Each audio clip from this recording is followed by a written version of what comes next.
Western Illinois head coach Joe Davis, the team coming off a 54-45 loss at nationally ranked Southeast Missouri. They're going to end the regular season. They're going to host Gardner Webb this weekend, which is the first all-time meeting between the two programs. So, Coach, some thoughts on your team, and we'll go to some questions. Certainly proud of the way that we competed down there against a nationally ranked opponent. Opponent that's sort of held serve all season as the first place team in our league. I don't think there was a moment ever in that game up until the final snap that we felt like we were out of it. It's the top offense in the league versus the top defense in the league, and we certainly proved that we can compete with anybody. And I think in year one, certainly not the outcome that we wanted. We put ourselves in position to win that game multiple times, and as has been the case here over the last 4 weeks, have just fell a few plays short, late in the game. But again, to go on the road and put up almost 600 yards of offense and 45 points, and really felt unstoppable for the most part. Our offensive players, I think, on the sideline had a confidence that that we could execute at a high level for the most part. We had multiple players on both sides of the ball in that game that were not far removed from being on the scout team here within the past couple of weeks, that their number was called and went in and competed. So, a lot of respect for Coach Tuke and his program, but proud of the way that we went down there and fought. And as a quarterback coach, I think left no doubt, those are the two best quarterbacks in the league, going toe to toe, drive for drive, touchdown for touchdown. And both guys, combined to account for about 800 yards of offense, and was really cool to see that competition, but disappointed the outcome, and excited to be back at home here for our season finale. What is your tight end, Brandon Lanier, provided this offense in the run and pass game this season? Yeah, Brandon is a very, very talented player. We've said all season that we felt he was one of the best tight ends in the league, if not the best tight end. And, his production has been solid. I know sometimes to get some of the postseason awards, you have to put up some numbers, but man, Brandon is a physical blocker. He's a very football intelligent player in terms of leverage and angles and where he needs to be and when he needs to be there. And really learned our offense very, very quickly. And boy, if there was a stat for third down conversion catches, I mean, Brandon has come up with a lot of big third down conversions this year. It's a reason we're number one in the league in that category. A lot of that has to do with Brandon. And so really, really good player. Excited to have him back here for another year. Was a transfer, had some NCAA basically credit issues that prevented him from playing in the first couple games of our season. But boy, we're happy to have him, and he's been a very bright spot for us this year on offense. Before that, you obviously referenced Nate, but how has Nate Lamb exceeded your expectations this season?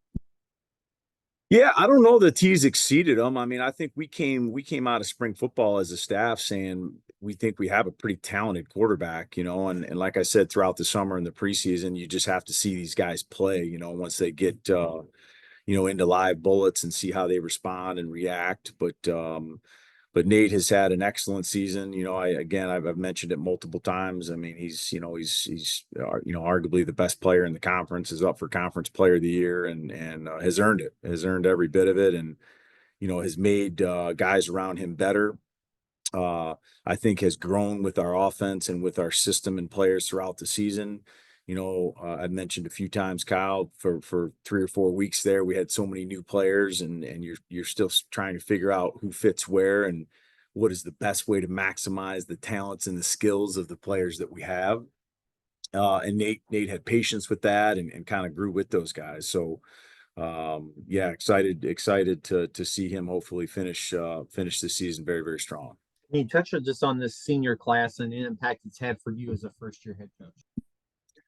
Yeah, I mean, these guys were very, very hungry for change when we were hired. And I think, a lot of the implementation of standards and discipline and structure, I think they crave that, and they've embraced that. These guys have fought, there's multiple players in this senior class that had arguably larger roles on the field before we came here, and for a variety of reasons, their roles changed this year, and have not heard a guy complain or or point fingers. They've done what we've asked them to do, and they've embraced whatever role we've asked them to take on, and so that's been really really cool to see. We've spent a lot of time talking this year about leaving the house better than you found it, and leaving something better than you found it. I think it's the mark of a man. It's the mark of a great organization, and we have an opportunity Saturday to do that. And these seniors playing in their last game, there'll be 18 of them on Saturday. Have had a big hand here in helping turn this ship in the right direction. Gardner Webb has 36 sacks this year. What makes their ability to put pressure on the quarterback a concern? Yeah, our offensive line coach and I just sat in 2 days worth of meetings, watching all these sacks, saying, "Boy, that'll keep you up at night." I mean, I think they had 11 of them 2 weeks ago against Eastern. The Antonio O'Berry player that coach had brought with him from the D2 school is just a menace on the edge, and they're creative defensively in terms of how they free up their front seven players to cause havoc and cause pressure on the quarterback. I think as good as anyone in the league, they do a great job of playing very hard on defense. And typically when you fly around and you're physical on defense, you sort of have a penetrating mindset when it comes to interior gaps. It causes havoc. It pushes players back. It puts backs in conflict and pass protection. And they've done a heck of a job this year doing that.